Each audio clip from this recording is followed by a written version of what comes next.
Hey everyone, welcome back to the Dice Dojo Gaming and Painting Studio. Today we're going to be taking a look at the Big 5-0, CP number 50. We got Mysterio, yeah, pretty cool in the last Spider-Man movie.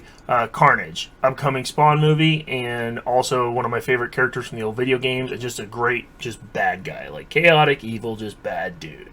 Let's check him out. As always, let's start with the model. As far as Mysterio, building him wasn't too difficult. Everything lined out pretty well. Again, like always, nice contrast, tabletop quality scheme. Got it done pretty quick. Definitely consider his leg is connected to the smoke piece here. Makes it pretty difficult to get inside the cape and things beyond that. So you may want to consider painting that sub-assembly. Just leave the connection point itself unpainted and then just go in and get the rest of it. Otherwise, yeah, that's pretty much what I did. I did, for my helm, I did a metallic paint coat, and then I just went over it with a medium gray, then a lighter gray, then a lighter gray, then a mix of light gray and white, just kind of built up to highlights for like a smoky effect. And then I glazed that in green contrast paint, and then just covered it all with a high glaze varnish just to give it a nice extra shiny effect there. Turned out really good. Model's fun. He's very stable for a big cloaked up dude. Fantastic. I'm happy with that for sure. The next one, this model I've been looking forward to for quite a while. I did something a little different with mine here. So I went from a black with kind of red highlights on the outline pieces to kind of a fade, and then on the back I went to the red with black highlights, just something to kind of mix it up a little. Again, I'm not putting a ton of time into these models by any means, but just something to kind of make it a little more interesting. When you're building him, these little tendril pieces, you're going to have a hard time kind of following those. Just make sure you watch where those connect for in the book, and ultimately you can see they all kind of have this concrete or rock on them. Going to get them approximately level, and then as I built mine, when I was kind of testing to make sure they're setting right, I just set them down and made sure that they kind of sat flat. They're going to have a little bit of bend or a give to them, and that's okay, but you want them initially to kind of be relatively flat so that when you set it on a model, you're good to go from there. Alright, let's check out the cards. Okay, these cards are pretty interesting. There's definitely a theme going on here, and you'll see it in a minute. This is a 4 cost. We're looking at Carnage, Cletus, Cassidy. 7 health. Okay, not great, not terrible. Medium movement, size 2. Defenses, physical, 5. Bam, right there. 1 tough cookie. Energy and mystic, 1. So, not so much in regards to that. But he's got some gimmicks that are going to hopefully keep him on the table. Okay, we've got Symbiote Tendrils. Range 3, always good for a builder. 5 dice physical. Basic builder rules. After the attack is resolved, target character gains the bleed special condition. I'm eyeing that because I'm definitely looking at building the bleed based team around Blade once he comes out, so Carnage is towards the top of that list. Maximum Carnage. If you're from the 70s or 80s growing up, the old Maximum Carnage game out on multiple platforms, but the Genesis version was the best. It's one of my favorite old video games. Definitely my favorite comic book inspired video game from the past, but I didn't even know much about a new Spider-Man, but other than that, I didn't really know much about Venom, Carnage, any of that. So that game kind of where my background for this stuff came from. Maximum Carnage is at Area 2, 7 physical dice, power cost of 5. After the attack is resolved, target character gains the bleed special condition. So everybody in Area 2 is getting bleed, and then he's got on a swirl and a damage, rampage. After each attack is resolved, deal 1 damage to each other enemy character within 2 of this character. So that's after each attack, so you can see how that could combo like pretty crazy if you got a bunch of dudes around him. You get him in the middle of a bunch of dudes and he just goes nuts. For superpowers, we got Sadistic Glee. It's 2 cost. During the next attack action made by this character, this turn, add 2 dice to its attack rolls. After each attack is resolved, if the attack roll contains any skulls, this character suffers 1. The superpower can be used only once per turn. So once per turn, you're getting 2 dice there. You're suffering for crits. It's kind of a risk-reward type thing. I like that, especially for bad guys. Paint the town red. If this character dazes or KOs an enemy character with an attack during its activation, this character may use his superpower. After the attack is resolved, character advances short, removes all damage from itself, and then makes a Symbiote Tendrils attack. This superpower can only be used once per turn.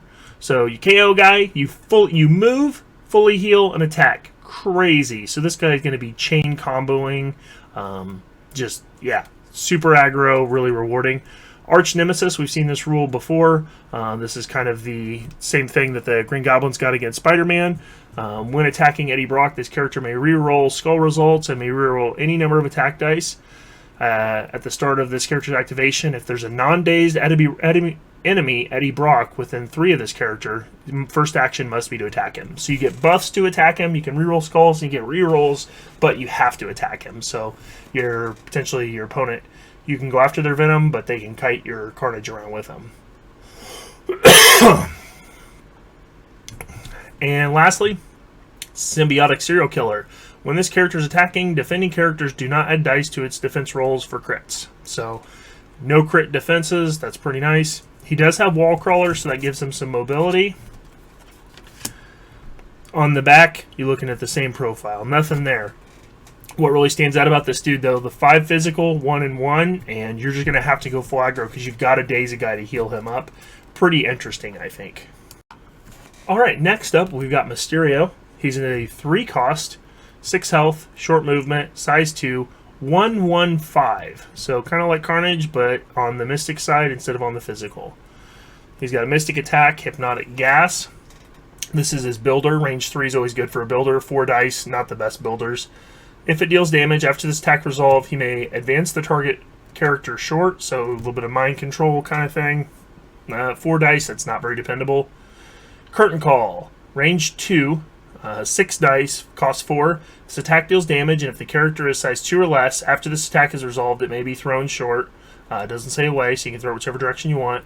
And then on a swirl, you get a stagger. If after this attack is resolved, target character gains a stagger special condition. Stagger is, I think, the most powerful condition in the game, so anytime you can dish out stagger, that's always great.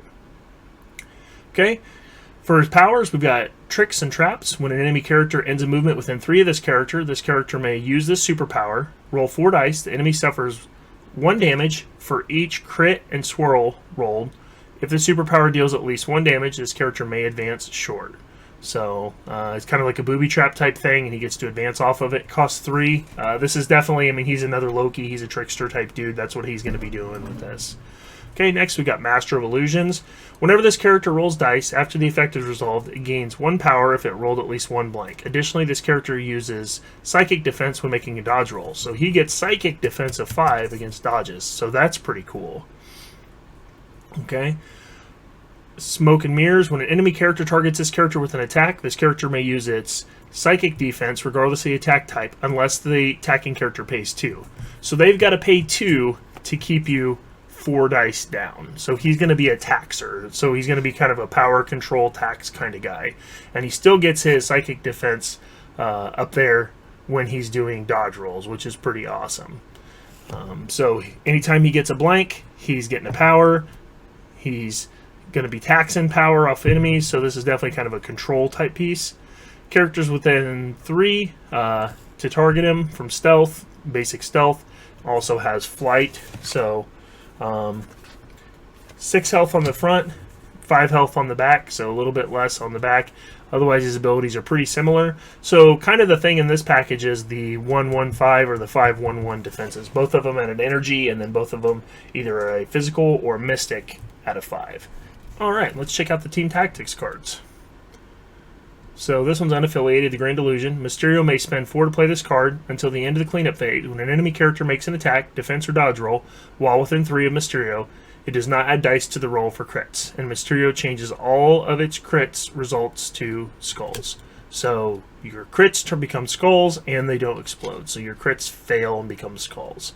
It's pretty good. Costs 4 to play it. Anytime you got to spend that much to play a card and it's tied to one character, I'm kind of iffy on it. So we got Carnage Rules, unaffiliated active. Carnage may spend 4 during his activation to play this card. Choose an enemy character within 4 of Carnage. Advance chosen character short towards Carnage. After the advance, Carnage may make a Symbiote Tendrils attack targeting the chosen character. I mean, again, you're getting some control and you get a free attack, so that's pretty good. But spending 4 on something specific to one character, that character goes out, you got a dead card in your hand. I don't know. Unless you're like he's your real main dude, I don't necessarily see that one getting ran.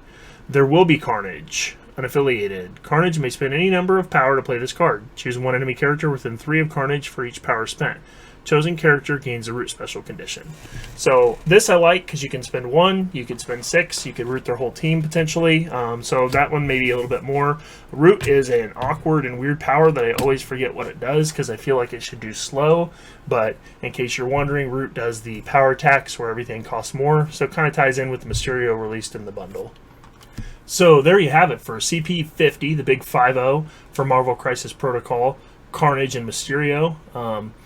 Really excited for Carnage. That's, again, I'm an aggro player, and one of the characters that I do know really well. I was excited to see him released. Hoping to build a bleed list in the future, so I'm going to be working with him definitely into that as soon as Blade comes out. I'm trying to build around that and just see where I can go from there. Hopefully you're enjoying the content. If you are, please like, subscribe, comment below. Let me know what list you're planning on running these characters in. What do you think? Mysterio, I'm not a control type player. He definitely seems like he could lend himself well to that. Spider foes are starting to get pretty robust. There's going to be quite a bit, and both of these characters can fit into that. So do you think you'll be playing Mysterio? Do you expect to see him played a lot? Let me know what you think. And until next time, hobby hard.